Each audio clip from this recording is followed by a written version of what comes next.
Hello friends, आज हम करेंगे नेक्स्ट क्वेश्चन ऑफ गीतांजलि। तो बहुत सारे क्वेश्चन आप देख ही सकते हो। पहला क्वेश्चन जैसे देखो, एक ही क्वेश्चन है, मतलब अलग अलग करके आ सकता है ना। जैसे पहला क्वेश्चन है कि discuss Tagore as a lyric poet with reference to Gitanjali. As a lyric जो पोइट है अभी कैसा है ना, गीतांजलि में डिस्कस करना है टैगोर को। The Gitanjali should be read for its lyrical essence and not for its mystical depth. तो गीतांजलि पढ़नी चाहिए लिरिकल एसेंस के लिए, लेकिन नहीं पढ़नी चाहिए मिस्टिकल डेप्थ के लिए। ये या Tagore as a lyric poet है ना। तो बहुत सारे क्वेश्चन आप देख सकते हैं, जैसे कि Tagore is essentially a lyricist, do you agree, give your reasons, bring out Tagore's lyrical gift as evidenced in Gitanjali, write a comprehensive note on Tagore's lyricism, illustrating your answer from Gitanjali. तो मेन चीज़ क्या है, लिरिक के बारे में आपको कोई भी क्वेश्चन आ जाए तो आप सेम ही आंसर लिख कर आओगे। तो हम शुरू करते हैं। Tagore is one of the greatest lyric poet of the world, both from the point of view quality and quantity. तो जो लिरिक पोइट से मतलब बहुत ही, टैगोर एक बहुत ही लिरिक अच्छा ग्रेटेस्ट महान लिरिक पोइट है संसार में। बोथ फ्रॉम द मतलब दोनों पॉइंट ऑफ व्यू से, क्वालिटी से भी और क्वांटिटी से भी। The lyrical quality of Tagore's poetic genius.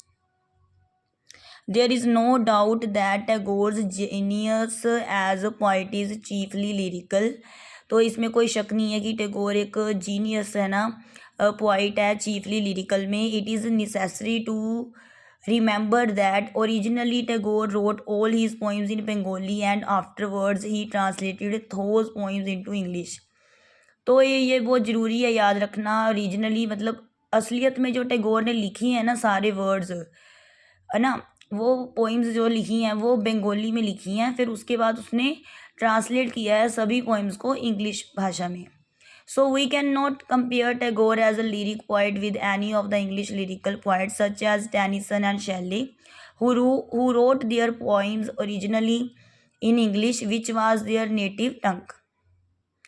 तो कहते हैं हम कंपेयर नहीं कर सकते टैगोर को किसी भी लिरिक पोइट के साथ, क्योंकि जो टेनिसन है या शैले है ना, उन्होंने तो अपनी पोइम्स अपनी नेटिव भाषा में लिखी है, मतलब जो उनकी इंग्लिश नेटिव भाषा उसमें लिखी है ना। लेकिन टैगोर ने क्या किया है, पहले बंगाली में लिखी है, उसके बाद ट्रांसलेटेड किया है पोइम्स को इंग्लिश में।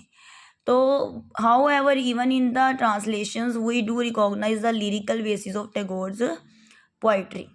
तो मतलब ट्रांसलेशंस जो हो गई हैं उससे हम पहचान सकते हैं लिरिकल जो बेस है टैगोर की पोइट्री का।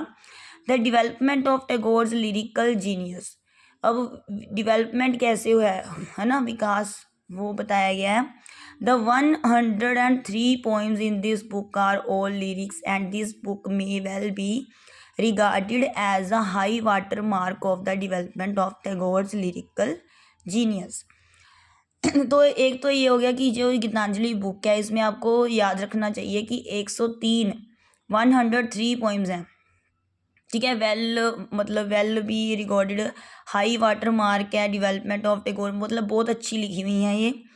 तो even when his lyrics are admired, they are admired for their spiritual ecstasy and not for their greatness as works of art. तो अब जब इनकी प्रशंसा होती है तो किस लिए होती है, स्पिरिचुअल जो आनंद होता है, आत्मिक आनंद, उसके लिए होती है। इसलिए नहीं होती कि ये वर्क बहुत अच्छा है, कला मतलब एक अच्छा कला का वर्क है, उसके लिए नहीं होती।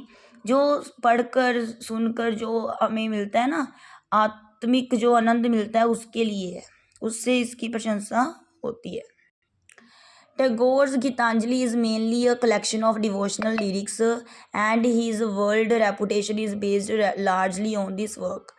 तो टैगोर की जो गीतांजलि कलेक्शन है, किसकी कलेक्शन है, जो डिवोशनल भक्ति वाले लिरिक्स होते हैं ना उसका, और उसकी जो संसार में रेपुटेशन है, मान सम्मान है, वो भी आधारित है उसके काम पर, इस काम पर। It is a collection of mystical lyrics in which the poet is connected with the relationship of man God nature.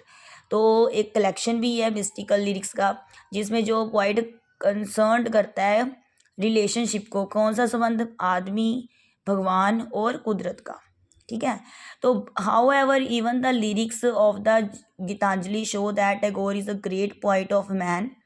Many of his lyrics are an expression of his sense of oneness with the poor.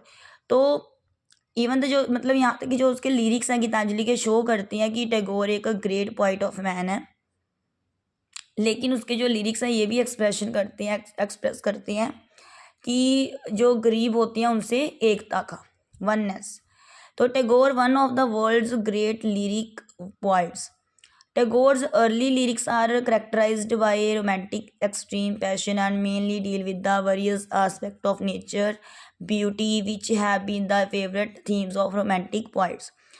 तो characteristics मतलब जो early lyrics हैं, जो शुरू शुरू में आती हैं ना लिरिक्स मतलब पोइम्स में, वो उनकी विशेषता क्या है कि रोमांटिक पैशन है, मेनली वो डील करती हैं अलग अलग जो पक्ष होते हैं कुदरत के, ब्यूटी के, सुंदरता के, ठीक है। तो which have been the favourite, जो कि थीम्स होती हैं, फेवरेट थीम्स होती हैं, कोई भी रोमांटिक पोइट होता है ना तो वो अपनी पोइट्री में ये तो ब्यूटी और नेचर को तो लेता ही है ना, इसलिए। तो Tagore's lyrics are characterised by the versatility of themes, but it is the presentation of divinity in all object and the aspect of universe. तो टैगोर के जो लिरिक्स हैं उनकी विशेषता क्या है कि वर्सेटैलिटी है, अलग अलग मतलब एक ही नहीं है बात की गई, अलग अलग बात की गई है। तो इन ऑल ऑब्जेक्ट मतलब सारी चीज़ों में, and aspect of universe, universe की चीज़ें भी इसमें आई हुई हैं, ठीक है, सभी चीज़ें इनमें प्रेजेंट की हुई हैं। तो आगे का आंसर बड़ा है, तो हम अगली वीडियो में इसका आधा आंसर कंप्लीट करेंगे। थैंक्स।